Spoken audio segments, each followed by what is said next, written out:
দিনহাটা শহরকে আরও পরিচ্ছন্ন ও সুশৃঙ্খল রাখতে শুরু হলো আধুনিক ময়লা তোলার গাড়ির পরিষেবা। বুধবার দুপুর 12টা নাগাদ দিনহাটা পৌরসভা প্রাঙ্গণে এক অনুষ্ঠানের মধ্য দিয়ে 4টি বড় ময়লা তোলার গাড়ি ও 10টি ঠেলা গাড়ির উদ্বোধন করেন পৌরসভার চেয়ারম্যান ও ভাইস চেয়ারম্যান। পৌরসভা সূত্রে জানা যায়, এতদিন শহরের বিভিন্ন ওয়ার্ড থেকে সকাল 7টা থেকে দুপুর 12টার মধ্যে ময়লা সংগ্রহ করা হতো। তবে নতুন পরিষেবা চালু হওয়ার ফলে এখন থেকে সকাল 7টা থেকে বিকেল 5টা পর্যন্ত টানা ময়লা সংগ্রহের কাজ চলবে। এতে শহরের পরিষেবা আরও দ্রুত ও কার্যকর হবে বলে আশা ব্যক্ত করেছেন পৌর কর্তৃপক্ষ। চেয়ারম্যান জানান, দিনহাটা শহরকে পরিচ্ছন্ন, বাসযোগ্য ও আধুনিক করে তুলতে পৌরসভা ইতিমধ্যে বিভিন্ন উদ্যোগ গ্রহণ করেছে।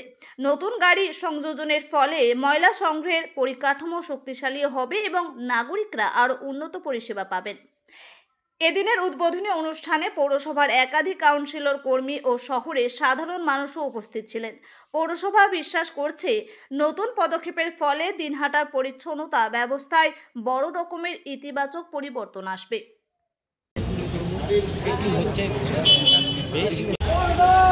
হঠাৎ করে পুরো অফিসে নোংরা আবর্জনা সংগ্রহ করার যে গাড়ি, সেই গাড়ির শুভ উদ্বোধন করতে চলছেন। আমরা সরাসরি সেই গাড়িগুলোর উদ্বোধন হলে কতটা পরিষেবা দেওয়া যাবে এখানে? মানে আমরা চাচ্ছি যে পুরো দিনটাকে সুন্দরভাবে সাজিয়ে তুলতে, পরিষ্কার পরিচ্ছন্ন রাখতে। সেই জন্য যেভাবে গাড়ি ভ্যানগুলো আমরা নিয়ে এসেছি, সাবিত্রী আপনাদের বললই, আমরা চাচ্ছি দিনটা যেন পরিষ্কার পরিচ্ছন্ন থাকে এবং কোথাও কোনো অসুবিধা হলে আপনারা জানাবেন, জনগণও আমাদের জানাবেন, আমরা সেইভাবে কাজ করব। পৌরসভার পক্ষ থেকে নতুন 4টে গাড়ি এবং 10খানা ভ্যান শহরের নোংরা পরিষ্কার যাতে আরও ভালো মতন করা যায়, আরও উন্নত পরিষেবা দেওয়া যায়, সেটার জন্য আমাদের বোর্ড কাউন্সিল ডিসিশন নিয়েছে আরও 4টে গাড়ি। এই 4টে গাড়ি সকালে যেভাবে অ্যাজ ইউজুয়াল প্রতিদিনের মতন নোংরা তুলছে, যে গাড়িগুলো আগে সকালে কাজ করতো তারা সকালেই করবে। এই যে 4টে নতুন গাড়ি দেওয়া হলো, এরা কাজ করবে দুপুর 12টা থেকে বিকেল 5টা। তার মানে আলটিমেট সকাল 7টা থেকে বিকেল 5টা অবধি এখন পরিষেবা থাকছে। আগে যেটা সকাল 7টা থেকে 12টা সাড়ে 12টা অবধি ছিল, এখন সকাল 7টা থেকে বিকেল 5টা অবধি থাকছে। এটা করে আমরা এখন চালাতে যাচ্ছি। আমাদের এখানে চেয়ারম্যান আছে, আমাদের এক্সিকিউটিভ স্যার আছেন, এপো স্যার আছেন, আমাদের কাউন্সিলর বৃন্দরা আছে। আমরা সকলে মিলে আজকে এই উদ্বোধনী অনুষ্ঠানে ছিলাম। আমাদের মাননীয় মন্ত্রী উদয়নগম মহাশয়ের নির্দেশে আমরা এই পরিষেবাটা আমরা শহরে চালু করছি।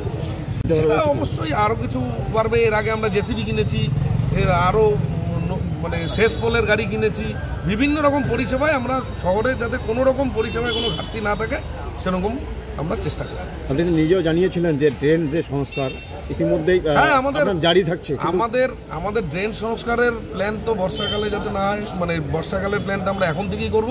প্লাস আমাদের ইতিমধ্যেই আমাদের যেটা পাড়ায় সমাধান, সেখানে প্রচুর কাজ হচ্ছে। হাউজিং ফর অলের টাকায় অলরেডি স্যাংশন চলে আসছে, সেখানে কাজ হচ্ছে।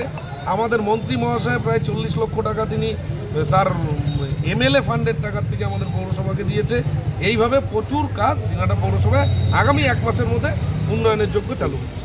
টাকা তো ড্রেন হচ্ছে, রাস্তা হচ্ছে, যেখানে যেটা কালভার্ট হচ্ছে, যেখানে কালভার্টগুলো বসে যাওয়াতে জল পাসিংয়ের গণ্ডগোল হচ্ছে, এগুলো আমরা সমস্যার কথা আমাদের মন্ত্রী সাহেবকে বলেছিলাম।